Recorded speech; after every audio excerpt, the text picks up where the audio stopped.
Hi guys, and welcome to another Divi theme video. This is Jamie from System22 and webdesignandtechtips.com.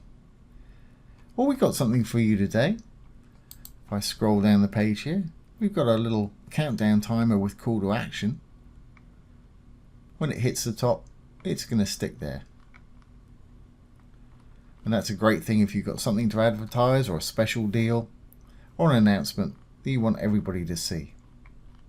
Now if you wanted to, you could stick this to the bottom as well when it goes down, but I've just left mine sticking to the top there, just under the main header. Really easy to do, there's no extra coding involved in this today, so let's get started. First thing I'm going to do is enable the Visual Builder. Once enabled, let's go down and I'll delete this section that I've got here. Okay, let's start again. Decide where you want to put your bar initially, and I'm going to create a new section, little blue button right there. I'm going to make it a regular section, and I'm going to have two rows. I think I'll have one slightly smaller than the other, as we've got a button and a countdown. In the first one, I'm going to put a countdown timer. Divi comes with all of these modules as standard. There's plenty enough to build just about any site. If you've got WooCommerce installed, you get an extra dozen also to arrange your products. So let's use the countdown timer today. There it is. Put your title in there. I'm not going to have a title because I want this to be fairly skinny, so I'm going to get rid of the title. If you want to put one in there, that's where you put it. Set your date here. Go to the month or even the year or the day that you want. Just click it on the calendar, and you can set the hour. Let's make it 9 AM or something, and the minute right here. Minutes obviously go from 0 to 59. Hours obviously go from 0 to 23. So I'm going to make mine 9 AM on this day. If you want to link it to somewhere, you can put it in here. And the background, I'm going to take that away in a minute. I'll leave it there just for the moment, because if I do, it'll disappear because it'll be white text on white background. Okay, so we've got our little call to action there. So let's put a button next door. In this next one, I'm going to click on it, and we'll just use a simple Divi button. Put in whatever you want it to say right there.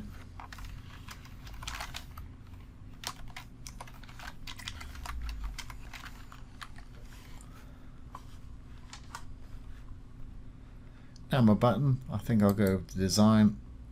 I'm going to make the text light in color. It will disappear. There we go. I'm going to go down to the button. I'm going to use custom styles for the button.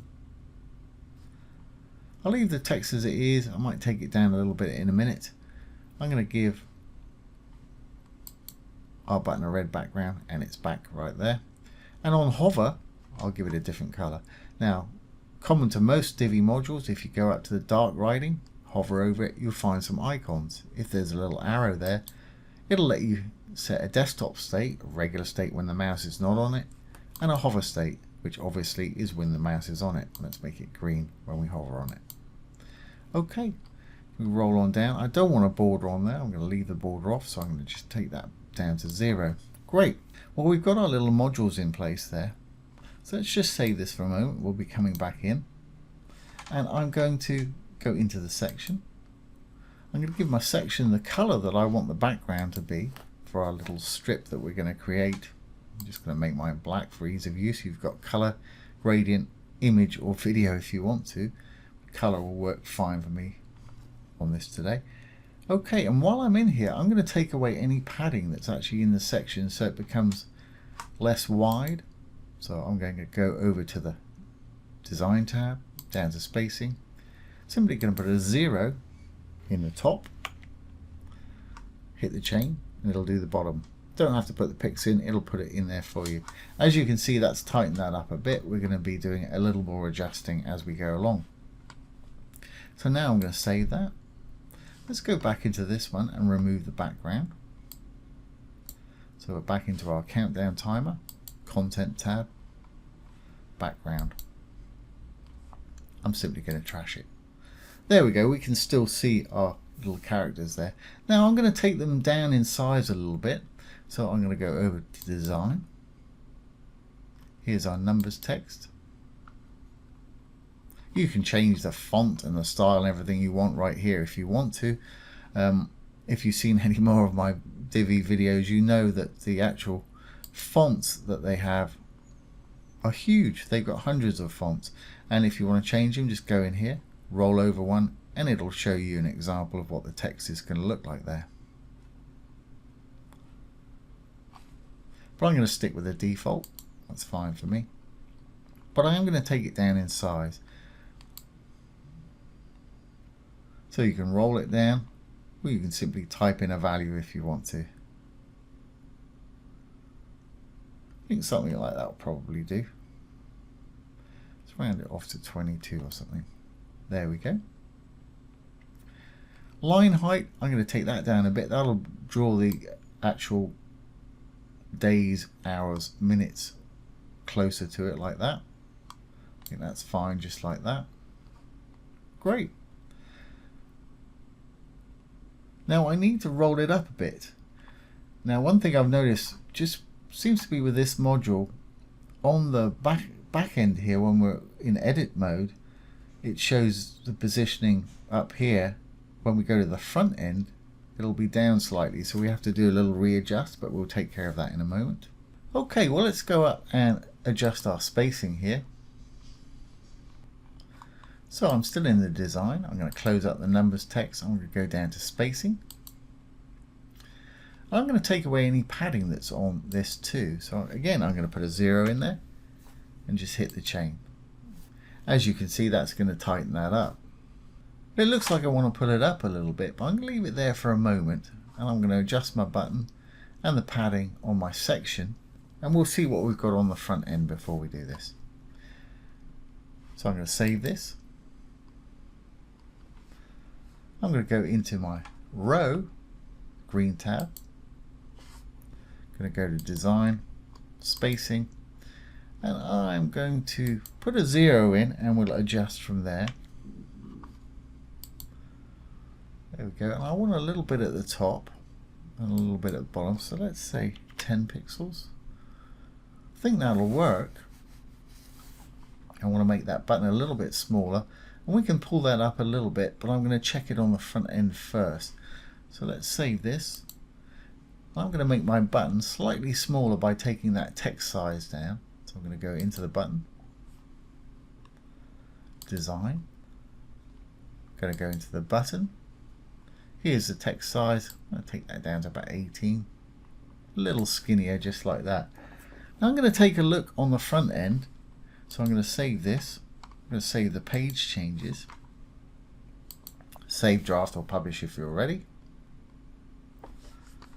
And let's exit the Visual Builder. Go down and see what we've got. That's actually not too bad. It doesn't look quite like it did on the other end. I think I just need to add a little bit of padding to that button on the top. Perhaps another 5 pixels or so. So let's enable the Visual Builder. And we'll go on down. Let's go into the button, design, spacing. I want to add a bit more space, so I'm going to use margin. Again, I'm going to put just 5 pixels in there. Put the 5 in, it'll put the pixels in for you. Now let's save this, and while we're in here, we'll make this whole thing sticky so it sticks to the top. And to do that, we'll do it with the whole section. So if we go up to the blue tab, the section, go over to advanced, to scroll effects, sticky position. I'm going to say stick to top, or you can stick it to the top and the bottom if you want to. Sticking to the bottom, obviously when you scroll up the page it will stay there. Sticking to the top, when you scroll down the page it will stay on the top. Or you can have it stick to both if you want it to stay there all the time. So let's stick it to top and bottom for a bit of fun. Don't need any offset. I'm just going to save that. Now let's save and take a look what we've got on the front end.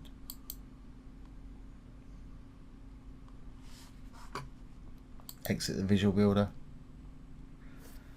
Roll on down. There's our little bar right there. Got just a little bit too much margin on the top there, so I need to take that down just slightly so that button's more in the middle. If we go up to the top, it's going to stick to the top just like that. If we roll down to the bottom, it's going to stick to the bottom of the viewport just like that too. So that's certainly going to get your message across. So let's just do the final adjustment and we should be good to go.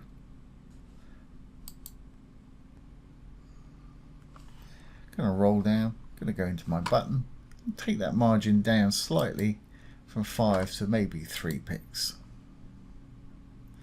So I'm on design, spacing. There it is. I'm going to increment down, see what we've got there. Save the changes. Again, save the page changes. Exit the visual builder. There we go, and let's go down and see what we've got. As you can see, as soon as the page loads, because we've got it stuck to the bottom, it's going to be on the bottom there. When we roll up, it's going to stick to the top.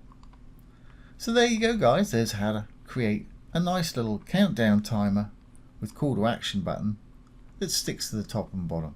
That's a great way of getting your message across. So I hope you've enjoyed this today and found it useful. If you have, please give it a thumbs up, ring the bell, comment, share and subscribe to our YouTube channel. Once again, this has been Jamie from System22 and webdesignandtechtips.com. Thanks for watching. Have a great day.